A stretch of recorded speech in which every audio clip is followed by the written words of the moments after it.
दोस्तों, अगर आप भी रोहित शर्मा को खतरनाक बल्लेबाज और कप्तान मानते हैं तो वीडियो को लाइक जरूर कीजिएगा। दोस्तों, सेंट्रल कॉन्ट्रैक्ट के बाद बीसीसीआई ने किया बड़ा ऐलान। रोहित शर्मा, जय शाह ने श्रेयस अय्यर और ईशान किशन को कर दिया आईपीएल के साथ वर्ल्ड कप से बाहर।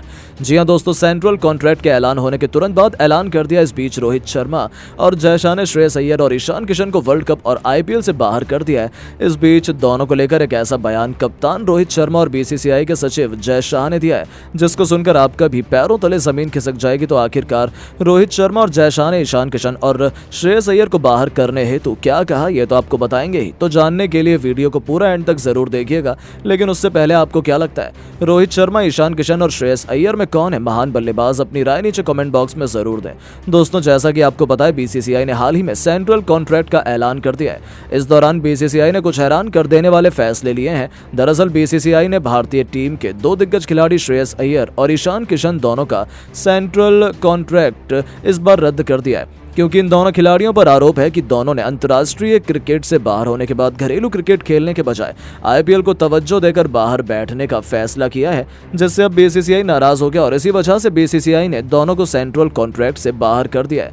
लेकिन इस बीच अब खबर सामने आ रही है कि दोनों खिलाड़ियों से अभी भी बीसीसीआई काफी नाराज चल रही है। ऐसे में बीसीसीआई के सूत्रों के हवाले से खबर सामने आई है कि दोनों को इस साल होने वाले T20 वर्ल्ड कप में भी शामिल नहीं किया जाएगा, जिसको देख रोहित शर्मा और सचिव जय शाह ने बयान जारी किया है, जिसमें बीसीसीआई के सचिव जय शाह ने बयान देते हुए कहा है कि बीसीसीआई ने जिस प्रकार से श्रेयस अय्यर और ईशान किशन दोनों को टीम से बाहर का रास्ता दिखाया है, मैं बिल्कुल सही है। मैं जानता हूँ कि दोनों खिलाड़ियों ने काफी ज्यादा बेहतर प्रदर्शन भारत के लिए करके दिखाया, लेकिन दोनों ने जिस प्रकार से सभी को निराश करते हुए अपनी मनमानी की है, वो बताता है कि दोनों खिलाड़ी भारतीय टीम के लिए खेलने में सक्षम नहीं है और दोनों चाहते हैं कि उन्हें स्पेशल ट्रीटमेंट दी जाए। इसके अलावा उन्होंने आगे बयान देते हुए कहा है कि मुझे ऐसा लगता है कि इन दोनों खिलाड़ियों को अब अपनी गलती का पश्चाताप न होने तक टीम में मौका न मिले। ऐसे में अब इन दोनों खिलाड़ियों को टीम में तब शामिल किया जाएगा जब दोनों खिलाड़ी घरेलू टूर्नामेंट के अंदर बेहतर प्रदर्शन करते हुए सभी को अपना दीवाना बनाएं और बेहतर प्रदर्शन करते हुए बीसीसीआई को मजबूर कर दें कि इन दोनों को अंतर्राष्ट्रीय टीम में शामिल कर लेना चाहिए। तो वहीं भारतीय टीम के कप्तान रोहित शर्मा ने बयान देते हुए कहा है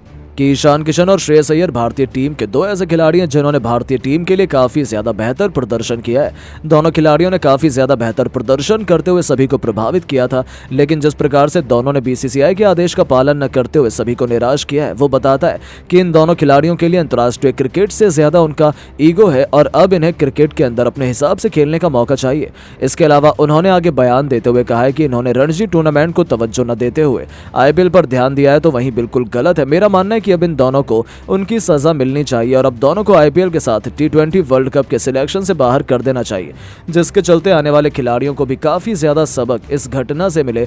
तो दोस्तों, आपको क्या लगता है, ईशान किशन और श्रेयस अय्यर को वर्ल्ड कप से बाहर करना चाहिए या नहीं? अपनी राय नीचे कमेंट बॉक्स में जरूर दें। दोस्तों, जैसा कि आपको पता है, बीसीसीआई ने सेंट्रल कॉन्ट्रैक्ट का ऐलान कर दिया, जहां पर बीसीसीआई ने हैरान कर देने वाले बदलाव करते हुए श्रेयस अय्यर और ईशान किशन को सेंट्रल कॉन्ट्रैक्ट से निकाल दिया है और उनको सालाना मिलने वाली सैलरी पर भी रोक दिया। हालांकि सूत्रों की माने तो बीसीसीआई श्रेयस अय्यर और ईशान किशन से पिछले कुछ समय से घरेलू टूर्नामेंट से दूरी बनाए जाने से निराश थी और ऐसे में इसका खामियाजा उन्हें इस तरीके से भुगतना पड़ा। इन दोनों खिलाड़ियों को आखिरकार अपना कॉन्ट्रैक्ट खोना ही पड़ गया, जिसके बाद अब पूरे क्रिकेट जगत में बवाल मच गया। इस बीच दुनिया भर के दिग्गजों का बयान आया है, जिसमें केविन पीटरसन ने बयान देते हुए कहा कि बीसीसीआई ने श्रेयस अय्यर और ईशान किशन का कॉन्ट्रैक्ट रद्द करते हुए बिल्कुल गलत किया। मेरा मानना है कि इन दोनों खिलाड़ियों को चेतावनी देकर छोड़ देना चाहिए था, लेकिन आपने मनमानी करते हुए इन दोनों खिलाड़ियों के करियर पर सवाल पैदा कर दिया। इन दोनों खिलाड़ियों के पास काफी बेहतरीन काबिलियत है, ऐसे में आपको इस तरीके से दोनों का अपमान नहीं करना चाहिए था। इसके अलावा उन्होंने कहा कि दोनों खिलाड़ियों के पास भारतीय टीम को अकेले मैच जिताने की बड़ी काबिलियत मौजूद है। ऐसे में दोनों के ऊपर लगाए गए प्रतिबंध से दोनों के करियर पर संकट आ सकता है। ऐसे में बीसीसीआई को अपने फैसले पर विचार करना चाहिए और दोनों को चेतावनी देकर अब दोबारा कॉन्ट्रैक्ट दे देना चाहिए। तो वहीं रिकी पॉन्टिंग ने बयान देते हुए कहा कि श्रेयस अय्यर और ईशान किशन दोनों से बीसीसीआई काफी लंबे समय से निराश दिखाई दे रही थी। हालांकि इसका अंदाजा पहले ही लग गया था, लेकिन जिस तरीके से इन दोनों खिलाड़ियों ने बीसीसीआई का अपमान किया, मुझे लगने लगा था कि बीसीसीआई इन दोनों को लेकर कड़ा एक्शन ले सकती है, जो आखिरकार दोनों के खिलाफ ले लिया गया है। इसके अलावा उन्होंने कहा कि बीसीसीआई के पास काफी ज्यादा बेहतर खिलाड़ी मौजूद हैं, लेकिन जिस तरीके से इन दोनों खिलाड़ियों के ऊपर गाज गिराई गई वो बिल्कुल गलत है। मुझे लगता है कि इन दोनों को चेतावनी देकर छोड़ देना चाहिए। चाहिए था, लेकिन अब इन दोनों के क्रिकेट करियर पर संकट मंडरा रहा है। ऐसे में दोनों को बीसीसीआई से माफी मांगनी चाहिए। तो वहीं एमएस धोनी ने कहा कि श्रेयस अय्यर और ईशान किशन का सेंट्रल कॉन्ट्रैक्ट जाने के बाद मैं काफी ज्यादा हैरान हूं, क्योंकि मुझे नहीं लगता इस तरीके से किसी खिलाड़ी का कॉन्ट्रैक्ट पहले रद्द किया गया है। हालांकि दोनों खिलाड़ियों को उनकी गलती के कारण आज इतना बड़ा नुकसान हो रहा है। ऐसे में अगर दोनों बीसीसीआई से माफी मांगते हैं तो शायद बीसीसीआई कुछ राहत दे सकती है। वैसे बीसीसीआई ने जो कुछ भी किया वो बिल्कुल सही किया है। इसके अलावा उन्होंने कहा कि अगर कोई खिलाड़ी अंतर्राष्ट्रीय क्रिकेट में नहीं खेल रहा है तो उसे डोमेस्टिक क्रिकेट खेलना चाहिए, ना कि अपने आप को बड़ा खिलाड़ी समझकर रेस्ट लेना चाहिए। मेरा मानना है कि इस तरीके से आने वाले खिलाड़ियों को अपनी जिम्मेदारी के बारे में पता लगेगा। तो वहीं शोएब अख्तर ने कहा कि ईशान किशन और श्रेयस अय्यर को घरेलू फॉर्मेट खेलने का आदेश दिया गया था। ऐसे में उनका घरेलू फॉर्मेट खेलते ना देखकर मैं काफी ज्यादा हैरान हूँ, लेकिन अब उन पर इतना बड़ा एक्शन लेते हुए बोर्ड ने काफी गलत किया। मुझे लगता है कि उन्हें एक बार चेतावनी देकर छोड़ देनी चाहिए थी। इस तरीके से उनका कॉन्ट्रैक्ट रद्द नहीं करना चाहिए। इसके अलावा उन्होंने कहा कि ईशान किशन और श्रेयस अय्यर दोनों भारतीय टीम के महत्वपूर्ण खिलाड़ी हैं और दोनों टीम को मजबूती दिला सकते हैं, लेकिन जिस तरीके से बीसीसीआई ने उनको दरकिनार किया वो बिल्कुल गलत है। मेरा मानना है कि दोनों खिलाड़ियों के ऊपर आप एक्शन लेने से पहले एक बार आपको चेतावनी दे देते। इस तरीके से आप उनके करियर को समाप्त करने की कोशिश कर रहे हैं। तो दोस्तों, ईशान किशन और श्रेयस अय्यर में सेंट्रल कॉन्ट्रैक्ट रद्द होने पर आप क्या कहेंगे, कमेंट में जरूर बताइए।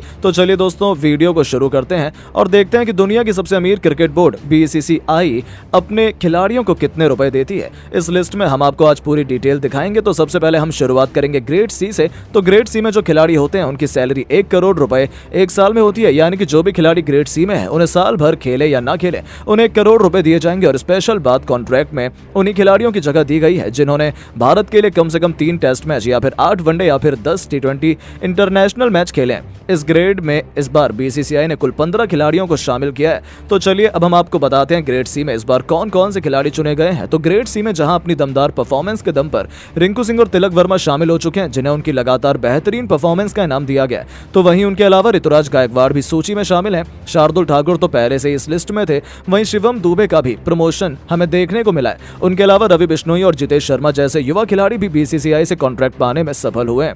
वॉशिंगटन सुंदर और संजू सैमसन को बरकरार रखा गया है। उनके अलावा युवा मुकेश कुमार भी इस ग्रेड में शामिल हैं। इसके साथ अर्शदीप सिंह को भी इस ग्रेड में खिलाड़ी माना गया है। पिछले कुछ समय से उन्होंने शानदार परफॉर्मेंस दिखाई थी। उनके अलावा केएस भरत भी इसी ग्रेड का हिस्सा है, जो भारत के लिए टेस्ट मैच खेलते हैं। प्रसिद्ध कृष्णा को भी ग्रेड सी में शामिल किया गया है। वहीं बात करें नवीनतम रजत पाटीदार, जिन्होंने भारत के लिए इंग्लैंड के खिलाफ डेब्यू किया, उन्हें भी ग्रेड सी में शामिल कर लिया गया है। अंत में सूची में आवेश खान का नाम शुमार है। जी हां, इन सभी 15 खिलाड़ियों को अगले पूरे साल क्रिकेट खेलने के लिए बीसीसीआई की तरफ से 1 करोड़ रुपए की भारी भरकम रकम दी जाएगी। इसके अलावा और भी कई बड़े बड़े खिलाड़ियों को बाहर निकाल दिया गया है। अब ग्रेड सी के बारे में बारी आती है। ग्रेड बी की सूची में शामिल सभी खिलाड़ियों को 3 करोड़ रुपए सालाना दिए जाते हैं, जहां इस बार कई बड़े बड़े या कहें नए हमें नाम ग्रेड बी में देखने को मिल रहे हैं। ग्रेड बी में इस बार 5 खिलाड़ियों को शामिल किया गया है। सबसे पहले नंबर आता है सूर्य कुमार यादव का, जो भारत के नंबर 1 टी20 खिलाड़ी हैं।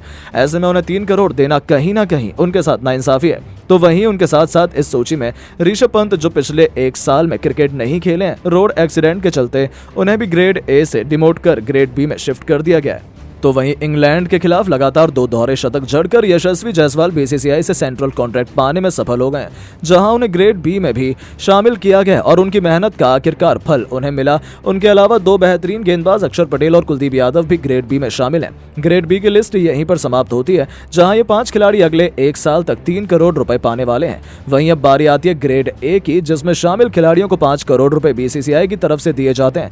ऐसे में इस बार इस सूची में 6 नाम शामिल हैं, जहां पर मोहम्मद सिराज से लेकर केएल राहुल को प्रमोशन दिया गया है। जी हां, सबसे पहले तो इस सूची में रविचंद्रन अश्विन का नाम आता है, जो दुनिया के नंबर 1 गेंदबाज हैं। उनके अलावा वर्ल्ड कप में तहलका मचाने वाले मोहम्मद शमी भी ग्रेड ए में शामिल हैं। हालांकि वो अगले कुछ समय तक क्रिकेट नहीं खेलेंगे, लेकिन वर्ल्ड कप के लिए वो भारत के अहम हथियार साबित होने वाले हैं। उनके अलावा मोहम्मद सिराज भी अब शमी और अश्विन के साथ ग्रेड ए में शामिल हो चुके हैं। ये उनके लिए प्रमोशन की तरह है। उनके अलावा केएल राहुल भी प्रमोशन उनको दिया गया है, आखिर हो भी क्यों ना, वो टीम के उपकप्तान भी हैं। तो वहीं शुभ शुभमन गिल भी अब ग्रेड ए की सूची में शामिल हो गए हैं। ये उनके लिए किसी सपने से सच होने जैसा है। उनके अलावा बेहतरीन ऑलराउंडर हार्दिक पांड्या भी ग्रेड ए के खिलाड़ी हैं। वो अधिकांश समय टीम से बाहर रहते हैं, लेकिन फिर भी बीसीसीआई उन्हें 5 करोड़ रुपए सालाना देने के लिए तैयार है। इसी के साथ ग्रेड ए लिस्ट भी खत्म होती है।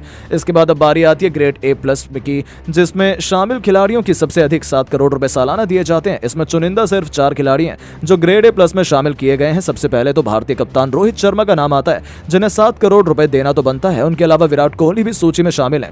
यानी कि टीम इंडिया की बैकबोन रोहित और कोहली सबसे ज्यादा पैसे बीसीसीआई से ले रहे हैं। उनके अलावा भारतीय क्रिकेट टीम के सबसे घातक तेज गेंदबाज जसप्रीत बुमराह भी ग्रेड ए प्लस के खिलाड़ी हैं। तो वहीं चौथा नाम जिसका है वो सुनकर शायद आपको भी हैरानी हो, चौथे खिलाड़ी के रूप में इस सूची में मौजूद है रविंद्र जडेजा।